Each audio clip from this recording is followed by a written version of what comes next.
A beautiful day here in Zolder ahead of the third round of the Blancpain Sprint Series. It's time for the warm-up session that is 20 minutes long, and it's going to see the cars heading out onto the circuit ahead of the race that we've got coming up later on today. My name is Jack Nichols. Alongside me in the commentary box is John Watson. Track temperature 31 degrees, air temperature already 21.5 degrees, and it's only 10:45. And we're going to have another screamer here this afternoon, and we might have a cracking race as well. Circuit looking magnificent, and really since Friday when everybody rocked up here to Zolder, and wonderful little circuit it is, 4.0 kilometers, 2.49 miles, 16 corners. It was 37 Celsius Friday afternoon. I mean, the cars didn't have to go on track to be overheating, just sitting around. It was that warm. Yesterday, a more moderate day, still a beautiful afternoon. And of course, this afternoon will probably be between the two in terms of temperature, which of course just plays to the areas of this racetrack that absolutely hammer a race car, i.e. brakes. Yep, it was a real braking circuit, this one. Well, Jack, I walked down the pit lane this morning, and even with my wonderful, I can't say freebie sunglasses, I actually bought these sunglasses, but I was blinded by the sunlight reflecting off the brand new discs on every race car, because they will wear them out. That's how hard it is on brakes. They need the maximum thickness of the disc. They need the maximum pad they can get. They're going to do a bit of bedding in this 40 or 20 minute warm-up session, and that's going to be the focal point. Bed those brakes in, just a quick check on what the car is doing, put it back in the pits, and look forward to start at 3:15. Yes, even when we come here in April, as we have done the last couple of years, brakes are an issue. So in this sort of temperatures, it's going to be even more important today. There you can see the cars lining up on the grid. In the pits, I should say. You can see the 55 car there, the Attempto racing machine of Kevin Estre and Rob Bell, with a nice sun protector over it. Couldn't think of the word there, but there is car number one, Robin Freintz at the wheel. He and Laurence Vanthoor commanding yesterday It was a competition as they get ready to head out on the circuit. A new livery for this year, and as they have done for the last couple of years, they've run a design competition to run the cars, to design the cars ahead of the Spa 24. Cars making their way to the pit exit already, and we've still got, I think, a minute and a half before the circuit gets underway, so they're happy to go down towards the exit of the pit lane, no doubt. Yeah, they're going to get down there, want to be out on track, get as much clear air as possible. It is going to be about bedding in brakes, new discs, new pads, and then just getting a feel for the change in overnight conditions on the racetrack. There's been another event taking part here this morning, so the circuit will be different rubber used by different championships, and that does make a small change to the circuit. The Pirelli rubber that we use in Blancpain, both in sprint and in enduro, wants to get its rubber back on the track. Absolutely. To attention to all teams, they've got an additional judge of fact at turn number 9, which I think is the chicane. I'll have a think about that in a moment. But first, let's hear from Bruce Jones, who's caught up with Maximilian Buch. Maxi Buch, it was a good day yesterday for Bentley. No victory, but at least a podium result. Can you step forward from there? Yeah, from the podium result, we are pretty happy because it's the first for us in the Sprint Series this year. That was one of the main goals from starting the championship with a new car. And I think for today we should be quite okay for the race. I think we have a good position at the start from P3. Maybe we can gain something already at the start, and then we will have a look how it looked like after the pit stops. It feels already this morning it's going to be a warmer day than yesterday. Of course, it's very warm on Friday. How confident are you? Is that going to help the Bentley or maybe not? It's not helping us, but I think it's the same for everybody. I think everybody wants to have a bit cooler conditions, but it is how it is, and I think we can deal with it. Okay, best of luck. Thank you, Maxi. Well, one of the things that we should point out is the car that Max Buch is in, the number 84 car, is the very car that he had that mammoth accident at Brands Hatch just a month ago. So the basic tub, the basic chassis of the car was undamaged, but all the bits beyond that, the front bulkhead forward had to be replaced. Even bits of the engine were damaged in that accident. It was a mighty big accident, but now the car back running competitively. Max Buch, his confidence is back. The other thing that a number of teams have worked very hard on here this weekend is to ensure that when the pit stop is made in this 1 hour race we're going to see this afternoon, that the driver getting back in to finish the race is on a brand new set of Pirelli tyres. That's going to be key to the second part of this race. So the leading teams have worked hard to preserve. So Robin Freins, for example, who will start in the winning Audi from the qualifying race on Saturday, will not be on a brand new set of rubber. It'll be the best of the rest of what the team have. But Lawrence Van Voor will do. Okay, that's very interesting. That's something to keep an eye out on later on. Good work, John.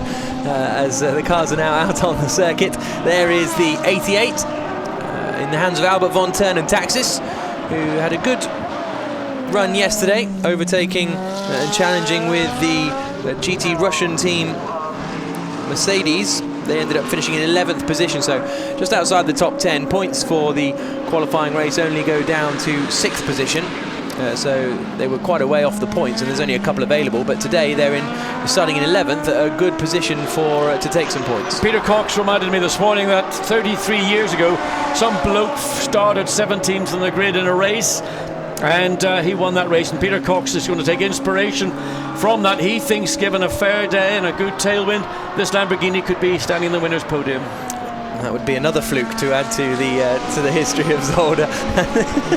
As he makes his way around. It's Albert von Turn Taxis at the wheel, and it'll be von Turn Taxis starting that car later on. So if he can keep out of trouble in the opening stages, then they do have a decent chance. Peter Cox, a local man to here. He is Dutch, but he's only from sort of half an hour the other side of the border to this track, and he's had success here in the past, winning a couple of years ago along with the Slovakian driver whose name escapes me as he comes down through the left-hander.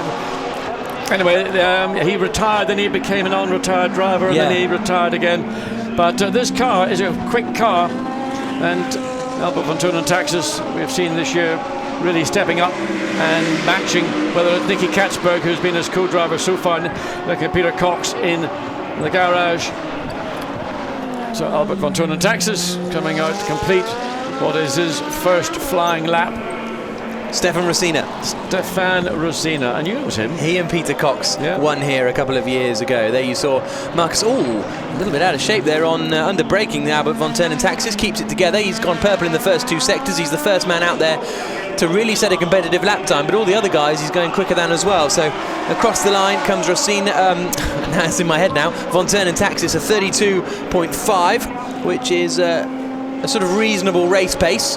Runs wide. He's pushing though, isn't he? Yes, I mean, and this essentially, this is him getting out of shape on the brakes here. On the brakes, braking late, coming up into turn 15. The back end just locking up momentarily, and he gets his apex. He makes the corner, and just maybe the rear tyres not quite up to the level of temperature of the front. That was his first flying lap. As we look at the Bentley, and both Bentleys were running strongly. This is the 84 car. Vincent Abril, the protege of Olivier Panis, French star of years gone by. Well, let's say a year or two anyway. Yeah. And Bentley's looked competitive here all through the weekend. Particularly Tom Dillman, interesting. Tom Dillman's in the car, in the 83 car, and comparing the style of driving between the 84 and the 83. Dillman, coming from a single-seater background, very much more physical in the way that he was literally throwing the car around, making the car dance to his inputs on the steering wheel and throttle, whereas Abril or Maximilian Buch are much, much more progressive and smooth in the way that they sort of get the car to ease into the apexes. Yeah, that's very interesting, isn't it? And we've still got Robin Freins, who's learning his way around the nature of a GT car as we go on board with the 84. Coming down into the right-hander, Vincent Abril at the wheel. Up in front of him is Tom Dillman in the 83 Bentley. Purple first sector for Christopher Mies, purple middle sector for Stefan Otelli. He and Raquelme are going to have their work cut out today. They'll be starting right down at the back after Raquelme, I mean, it seemed to me, sort of caused his own accident yesterday by moving across on the run down to turn one. I mean, we saw the replays of it. From what we could see, I think that Raquelme did get tagged, which caused him to spear off to the left, and that caught Frank Stippler. Regrettably, Stippler's car caught and Marshall's pulled cars back behind it, but he happened just to catch the very end of that. and did a significant amount of damage to the chassis, so much so number 4 will not be competing this afternoon. Yeah, that's a real shame, as we see Marcus Winkelhock buckling in. Stefan Ortelli's gone the quickest of anyone, a 31.461, but Vincent Abril's just gone faster in the first sector than Ortelli by some 0.4 of a second. This across the line is Nicolas Armindo in the Attempto Racing McLaren, making his first appearance of the season alongside Philip Vlasic. So Vlasic has had 3 co-drivers in the 3 races so far, and that's a car that did well yesterday, and for the first time in the Sprint Series. That car is a race-winning car right now. 2 really good drivers, Marco Seefried, point out Seefried, and Norbert Siedler. They were quick all weekend, and they reckon that in terms of out-and-out speed, there's little to choose between the 2, the Audi and the Ferrari. But if they get ahead of the Audi, even Audi acknowledge they would struggle to find a way past the Ferrari. The only way may come during the pit stops, which are mandatory, but there could be a big battle at the front, and it may not be the walk in the park for the number 1 car as we look at the number 3 car with Christopher Mies behind the wheel. Yeah, the number 3 car is about to go very quick as it comes through, a 31.4 last time around for Stefan Ortelli. He's done purple in sector 1 and 2, and he now has a 30.5, which is quicker than any race lap we saw yesterday. So actually it was 100th of a second slower than Robin Freitz and Laurens Vanthoor's quickest race lap from yesterday. So a good lap time there from Stefan Ortelli, showing that that number 3 Audi has got the pace, but they're going to have their work cut out, as we see the 333 Rinaldi Ferrari guys.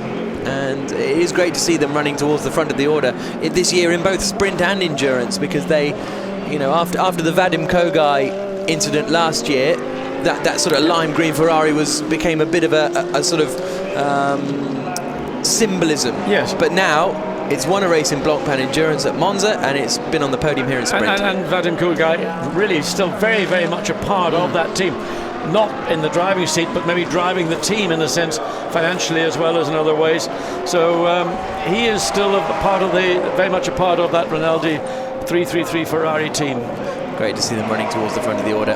Siedler, they're the only car yet to set a lap time actually, but hopefully they'll be heading back out on track soon enough. Albert Fontaine and Taxis has just set the fastest final sector of anyone, so that's a good effort there from Albert. 6th quickest at the moment. Stefan Ortelli and Christopher Mies, the top 2. Dolby is in 3rd place at the moment, Craig Dolby in the MRS Nissan, and they had a bit of a tough race yesterday. Ended up finishing in 6th position, which was decent enough for points haul, but they weren't quite as far up the front as they were at Brands Hatch. No, but you know, they got slightly compromised at the very start with the incident on the start-finish straight, so that had a bearing. They also had a slight problem. The pit stop wasn't quite as efficient as they'd hoped it to be, so they lost a little bit of time, and they then came under pressure in the final lap. Cacabueno making close contact in the final sort of 15 and 16, that last right-left onto pit straight, so much so that Sean Walkinshaw said this morning he had 260 degrees of lock, and I just agreed with him. I said, that's an awful lot, isn't it, Sean? So anyway, but he got well sideways, and in fact the Brazilian BMW kept pushing the Nissan, and that straightened the car out, which enabled the Nissan to take that final point scoring position. Caca Bueno ended up in the gravel here last year after a similar incident, and it was René Rast and Laurens Vanthoor who came together here last year, didn't they, in the qualifying race, coming down towards the final corner. I think Rast and Vanthoor coming together, and there was a bit of difference of opinion. Yeah, difference of opinion after that, wasn't there? I think it was Rast was trying to pass Vanthoor. Yeah, for the lead of the race. Here is the number 1 car in the hands at the moment still of Robin Freitz, double champion in Formula Renault, winning the 2-litre Euro Cup class and then the Formula Renault 3.5 championship as well. Won his debut race in 3.5 back in 2013 around Aragon, and he won his first ever GT race as well that he actually managed to compete in after he knocked them out of competing at all in the opening race of the weekend in Nogaro. The opening round of the championship, in fact, after a crash in qualifying. 10 minutes to go, halfway through the warm-up session here. Stefan Ortelli, quickest man of anyone, but Vincent Abril, 2nd quickest in the Bentley, that's going to be starting in 3rd place. And Bentley really are there or thereabouts in terms of pace as well, along with the Audi and the Ferrari. Yeah, I mean, it's really, the key is going to be track position based on the results from the qualifying race on Saturday. And the hope is that we'll get all the cars into turn one without contact.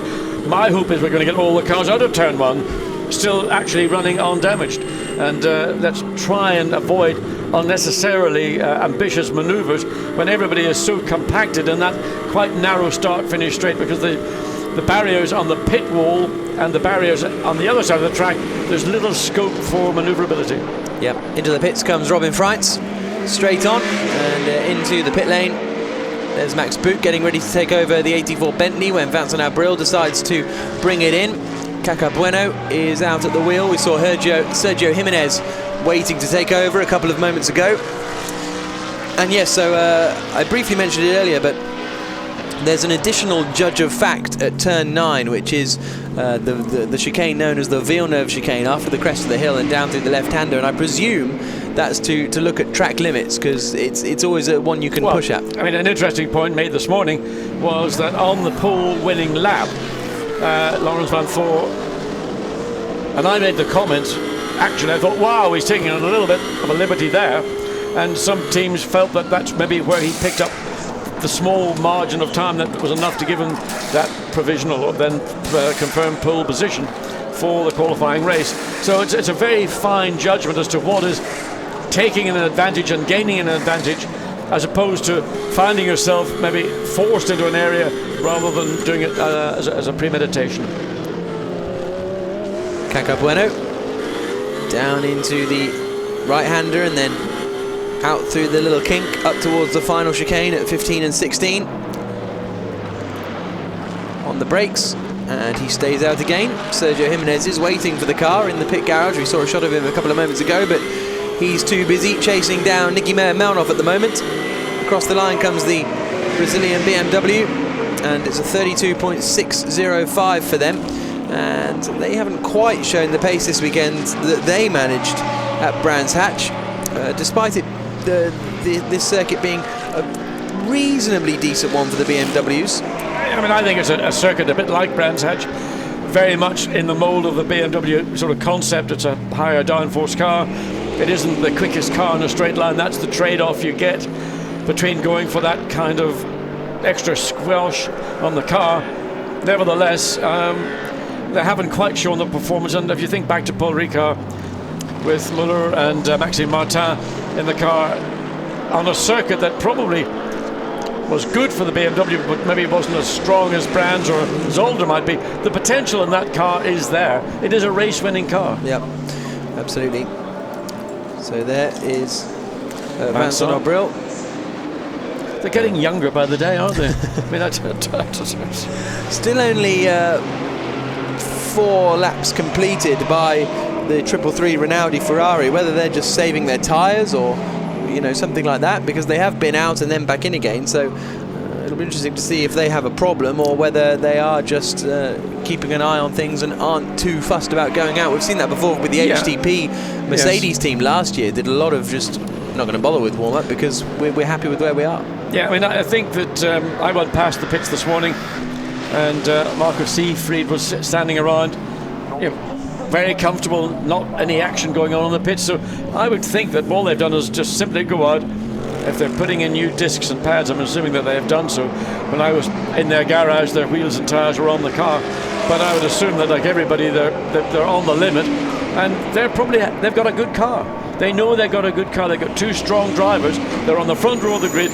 All they've got to do is make sure that they get out of turn 1, worst of all, in 2nd place. Yep, there's the driver change as Caca Bueno hands over to Sergio Jimenez, and Albert von Turnen Taxis hands over to Peter Cox in the 88 Reiter Engineering Lamborghini. And they're going to have their work cut out today, starting from 11th place as we go on board now with Sean Walkinshaw at the wheel of the MRS GT Bentley, Nissan I should say, running in 6th position at the moment. Just been outpaced by the Bentley of Jules Simkowiak, who's gone up to 5th as we go on board with Walkinshaw. Then coming down in towards turn 1 through the left-hander that has a kind of little turn before the turn almost. Yeah, I mean, there's a lot of options in going into turn 1, and the best option is the maximum speed off the corner. But how you manage that is an individual thing very much so between different drivers. They like a car that's maybe a little bit less aggressive on the turn-in, and they use the rear of the car to assist the whole rotation thing. But is that fluids coming from beneath the Lamborghini? Yeah, I'm not quite sure what's happening there. They're looking under the engine. I felt it looked a bit sort of smoky when it came in, but I might have made that up. Through comes the 55 Attempto Racing McLaren, Kevin Estre and Rob Bell. It's Bell at the wheel, and I mean, they're going to have their work cut out today because they'll be starting last on the grid. They were also a sort of a victim or whatever of the incident on pit straight. As the lights went out, Kevin Estre ended up with 2 punctures, and he ended up having to either park the car or he couldn't get it back to the pits with 2 tires deflated, punctured, and that was a disappointment because, again, we've seen with the McLaren 650S, it really is a big step forward on the 12 MP4 12Cs. And Kevin Estre and Rob Bell, really strong driver partnership. Marco Bononomi into turn 1. There now is local man Laurens van Thor, purple in the middle sector. Pretty good first sector as well. So are we going to see Van Thor jump to the top of the timing screens as he exits the final chicane and heads down towards the line. Across he comes, and it is first at 1 minute 30.363. Yeah, they're sort of in the team. They've got a nickname for him now. Really? They call him Laurens 3/10. Okay. Because he just goes and finds 3/10. Yeah, basically quicker than everybody else in the team. There is the 84 Bentley, which is now in the hands of Max Buch, former Blancpain Endurance Series champion 2 years ago. Less than 3 minutes to go in this warm-up session ahead of round 3 of the championship. Buch on the brakes into the chicane and out across the line. And they were so frustrated to miss out at Brands Hatch because they felt the Bentley was going to be really strong at Brands Hatch. They thought it would really suit the medium speed corners, and there is the fluid we were looking at.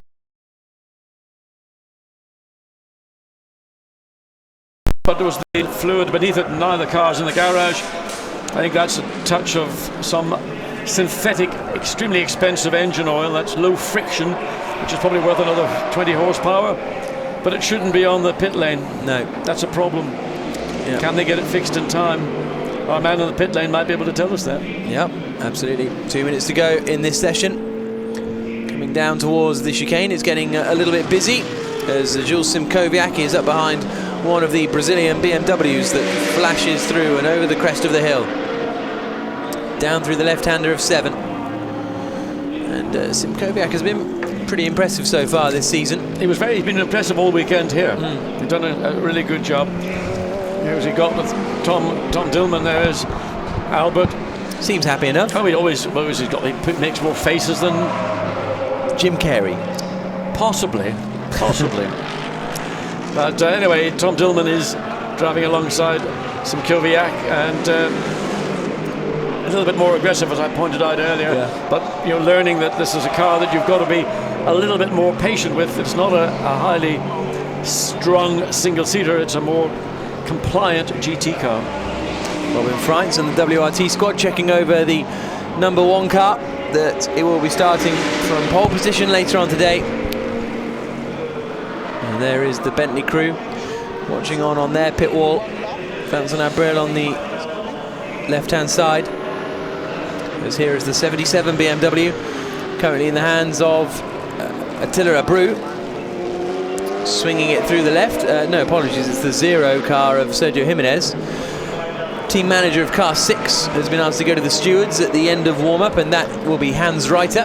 No, it's not. It's Marcus Winkelhock, isn't it? It's the 6. It's the 6 Audi. And Nicky Meyer-Melnhof. So we're not sure whether that's a pit lane infringement or track. Normally, if it's a track infringement, that would come up as such. But it's number 6, so I assume it's something that has occurred speeding in the pit pits or something like that. Pit lane or pit lane infringement in terms of what work was being carried out on a car. So 6 seconds to go before the checkered flag comes out. This is Bernd Schneider. He's done personal bests in sectors 1 and 2. Now the German swings it into the final corner as the checkered flag man swings his flag with aplomb. Across the line comes Schneider, and he jumps up to 7th place.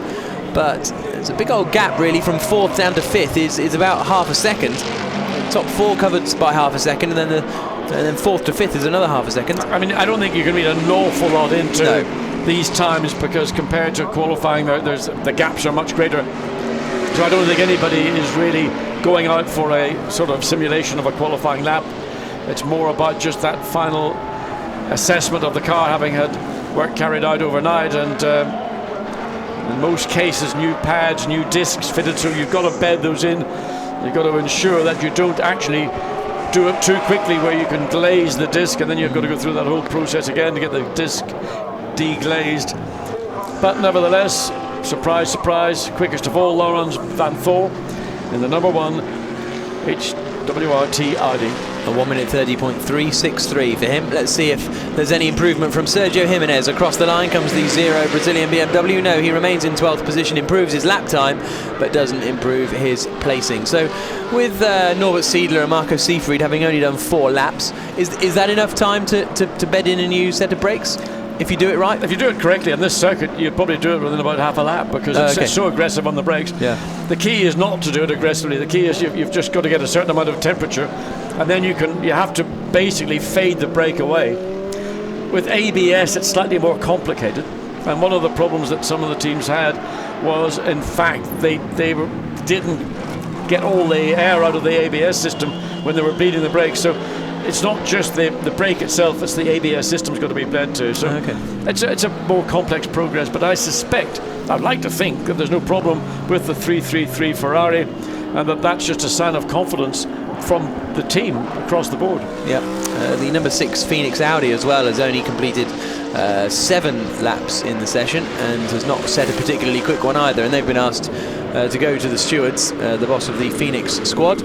We go on board with the Bentley that rumbles down the pit lane in the hands of Maximilian Buch. He'll make his way down to the first set of garages here on the right hand side.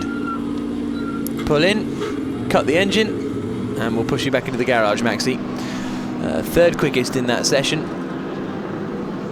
Yeah, and that's just, again, WRT just showing the professionalism. They make the pit stop to end up the warm-up, and they use that as a driver change practice under, the car is hot at this stage. It's all right doing it when the car is cold, but when the car comes in and everything is much, much up to race temperature, it is a different deal. In comes Sergio Jimenez, who will be starting from 7th on the grid later on today. Well, it'll be his teammate Caco Bueno who will actually be starting the car. As you see the front of the Bentley, 84. In comes Jimenez. Both of the BMWs in the pits then. Where did the 77 car? Attila Abreu ended up in 10th place, so ahead of Sergio Jimenez in that session. But it's very tight down that, actually, down that pack. From 7th down to 12th is covered by 0.2 of a second, so that's pretty tight. Let's hear now from Pierre Dudonné. He's the man who runs the WRT operation, and he is talking to Bruce Jones. Pierre Dudonné, a good morning so far, 1st, 2nd and 4th for WRT, but of course you're only running 3 cars today. What was the eventual damage to the number 4 in that start line shunt yesterday? Well, chassis damage, and of course it couldn't be repaired on the spot, so we lost 1 car yesterday, yeah. And how damaged also was the number 3? Of course that was involved in the same incident. Yeah, quite a lot of damage, as everybody could see, but that was body work and parts we could change. The chassis was intact. Different running conditions today, quite warm already here, but you seem on top of it with the 1, 2 and 3 cars. Yes, of course, the warm-up, you cannot draw too much conclusion from it, but we know we are in a good position, especially with the car number 1. Starting from pole in a sprint race is always an advantage, in the front row.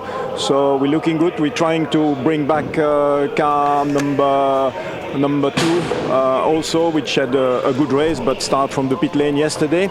So it's in 9th position, I think. So that car also can score well. And of course the number 3 car with the 2 Stefan, they were out of the race at the first turn, so it will be a bit more difficult for them. But we've seen in the warm-up that they're highly competitive. So, well, look, best of luck for your home race with your 3 cars.